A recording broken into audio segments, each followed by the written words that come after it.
आखिर तमाम तर साजिशों और रुकावटों के बावजूद जस्टिस काजी फ़ाइज़ ईसा ने बतौर चीफ़ जस्टिस ऑफ पाकिस्तान अपने अहदे का हल्फ उठा लिया है और उनकी जो तस्वीर सामने आई है हल्फ उठाते हुए, उन्होंने अपने पहलू में अपनी अहलिया सरीना काजी को खड़ा किया हुआ है। और जो सदर ममलिकत हैं डॉक्टर आरिफ अलवी, उन्हें सोशल मीडिया पर आड़े हाथों लिया जा रहा है कि आपको हल्फ लेने से पहले रिज़ाइन कर देना चाहिए था, क्योंकि आप भी साजिश में मुलविस थे। बहरहाल ये एक अलग मौजू है।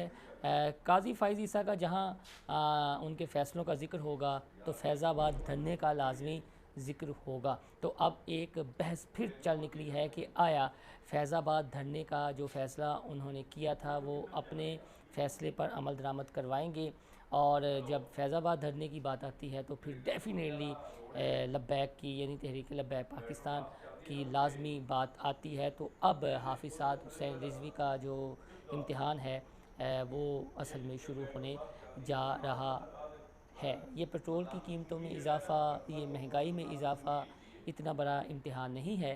तो अपनी इस वीडियो में मैं 2-3 पॉइंट इस हवाले से आपके सामने रखूँगा, लब्बैक के तनाज़ुर में और आइंदा आने वाली सियासत का क्या मुस्तकबिल है, क्या कोई एमरजेंसी लगने जा रही है या हाफिज़ साहब का डंडा चलेगा और उसका साथ देगा चीफ़ जस्टिस ऑफ पाकिस्तान काजी फ़ाइज़ ईसा का हथौड़ा। तो पहले बात कर लेते हैं फैज़ाबाद धरने की। फैज़ाबाद धरने का नोटिस लिया था उस वक्त काजी फ़ाइज़ ईसा ने और बड़ा तफसीलन फ़ैसला लिखा था, और उस फ़ैसले में ये भी था कि इस धरने के पीछे कुछ हसास अदारों के अहलकार अफसरान शामिल हैं, और इशारा उस वक्त के DGI फैज़ हमीद की जानिब था। अब चूँकि वो सुबकदोश हो चुके हैं, लेकिन बड़े सीनियर सहाफ़ी हैं कामरान शाहिद, उन्होंने एक प्रिडिक्शन की है और ये कहा है कि फैज़ाबाद धरने का जो मामला है, जो इसमें मुलविस हैं, उनके ख़िलाफ़ कोई ना कोई एक्शन हो सकता है। फिर उसके बाद लब्बैक को अदालत में बुलाया जा सकता है अगर ये केस दोबारा री ओपन होता है। अभी तो ये देखना है कि चीफ़ जस्टिस ऑफ पाकिस्तान जो नए हैं काजी फ़ाइज़ ईसा, उनकी तरजीहात क्या हैं।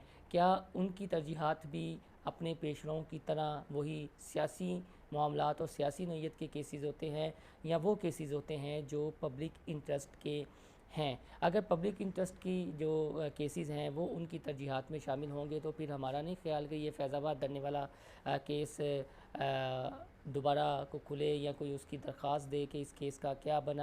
जस्टिस काजी फ़ाइज़ ईसा ने अपने रिमार्क्स दिए थे और वजूहात भी बताई थी, और जो इसमें मुलविस थे उनको पॉइंट आउट भी किया था। तो फिर तो मामला आगे जाकर बिगड़ सकता है, और अगर आगे मामला ये केस खुलता है या चलता है तो फिर मेरे ख्याल में डेफ़िनेटली जो लब्बैक की क़यादत है मजलिस शूरा के जो उस वक्त के मेंबर अल्लामा खादिम हुसैन रिजवी मरहूम के हमरा थे, तो उन्हें बुलाया जा सकता है एज़ आ वादा माफ़ गवाह के तौर पर। तो ये एक बहुत बड़ा इम्तिहान आने लगा है हाफिज़ साद हुसैन रिजवी और लब्बैक की मजलिस शूरा के ऊपर। अब देखना ये है कि नए चीफ़ जस्टिस की जो तरजीहात हैं वो इस सिलसिले में क्या होती हैं। फिर उसके अलावा लब्बैक के हवाले से कुछ बुक्स तो है, हमारे जो लिबरल दानिश्वर हैं, कुछ सहाफ़ी हैं, वो इस तरह के शोशे तो उड़ाते रहते हैं। जब उन्हें कुछ नहीं मिलता सोशल मीडिया पर मंजन बेचने के लिए, चूरन बेचने के लिए, तो अपना मंजन और चूरन बेचने के लिए, तो वो फिर लब्बैक का लाजमी नाम लेना शुरू कर देते हैं। लेकिन मामलात जहाँ ख़राब होते हैं वो सबको पता है। फिर पिछले दिनों ये शाह महमूद कुरैशी की साइफ़र केस के सिलसिले में जब उन्हें अदालत लाया गया तो उनके हाथ में हथकड़ी लगी हुई थी। तो कुछ लोगों ने ये कहा कि हमें अफसोस है कि मखदूम शाह महमूद कुरैशी के हाथों में हथकड़ी लगी हुई, लेकिन उसको लब्बैक के जो ट्रोलर्स हैं, एक अच्छी बात है, उन्होंने काउंटर किया और अल्लामा साद हुसैन रिजवी जो अमीर हैं उनकी हथकड़ी की तस्वीर जब वो लाहौर हाई कोर्ट में पेश हुए थे तो वो दिखा दी कि तब इन लोगों को एहसास नहीं था, और ये मकाफ़ात अमल है।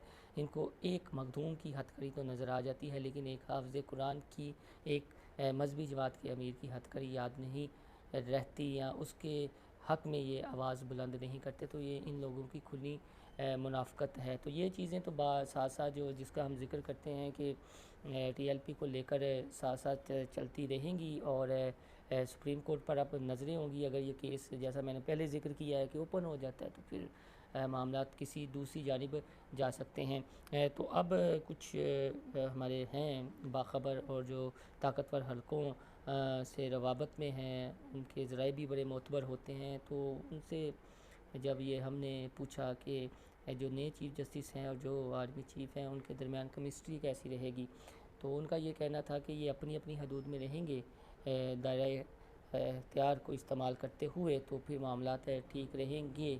और अब जो सियासत है पाकिस्तान की उसका रुख ही बदलने वाला है। तो कौम इस उम्मीद के साथ है कि जिस तरह ने जिस तरह सिपह सलार हाफिज़ जनरल आसिम मुनीर ने माफियाज़ के ख़िलाफ़ डंडा तेज़ किया हुआ है और उन्होंने अपनी छड़ी माफिया के अगेंस्ट घुमा दी है और ये कहा है कि किसी सूरत भी माफियाज़ को बर्दाश्त नहीं किया जाएगा और जिसने मुल्क का पैसा लूटा है, करप्शन की है, इन लेकिन मीन से अपने असासे बनाए हैं, उनके ख़िलाफ़ घेरा ज़रूर तंग होगा।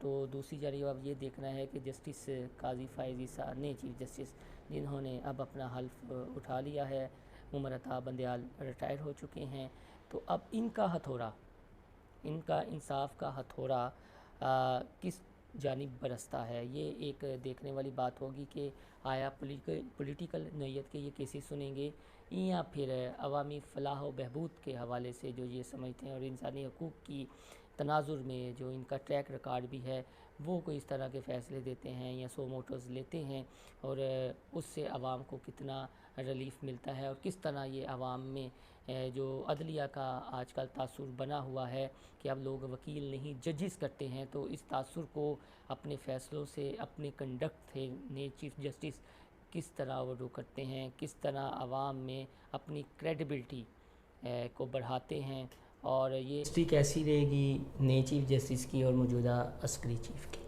देखिए, अस्करी चीफ का और चीफ जस्टिस का कोई झगड़ा नहीं, अगर दोनों अपना अपना काम करें। ठीक है ना। अगर ये भी एक मसला है, जैसे सियासतदानों में एक एहसास से कमतरी है ना कि अपने आप को प्रूव करवाने के लिए जब मैं झंडा लगा लेता हूँ गाड़ी में, मैं कहता हूँ जी एसपी आगे वो एक हमारा था, मैंने सलूट करे पुल ते आगे, मतलब मैं हल्के में घुसूँ तो आगे डीपीओ भी खड़ा हो, डीसीओ भी खड़ा हो और मुझे आगे सलूट करे। यही हमारी जुडिशरी को चाहिए कि यार तो 20 लाख केसेस पेंडिंग पड़े हुए तो उनको हल करो। तो छोटी छोटी चीज़ों पे सुओ मोटो ले रहे हो, ये बिल्डिंग करा दो, ये फलाना कर दो। ओवरऑल देखो, ब्रॉडर पिक्चर में अपनी ऐसी क्रेडिबिलिटी बनाओ कि लोगों में दहशत आ जाए कि यहाँ पे इंसाफ मिल रहा है, हम अगर नाइंसाफ़ी करेंगे तो हम पकड़े जाएंगे। ये जुडिशरी का काम है। ये काम नहीं है कि हम फलाने अदारे को नीचा दिखा दें तो हम बहुत बड़े हो जाएंगे। और ये होता रहा माजी के अंदर। चीफ जस्टिस थे हमारे माशाल्लाह, जिनको अवाम ने वापस लाकर बैठाया था, उन्होंने फिर अपने रहते टेन्योर में फिर यही काम करके दिखाया।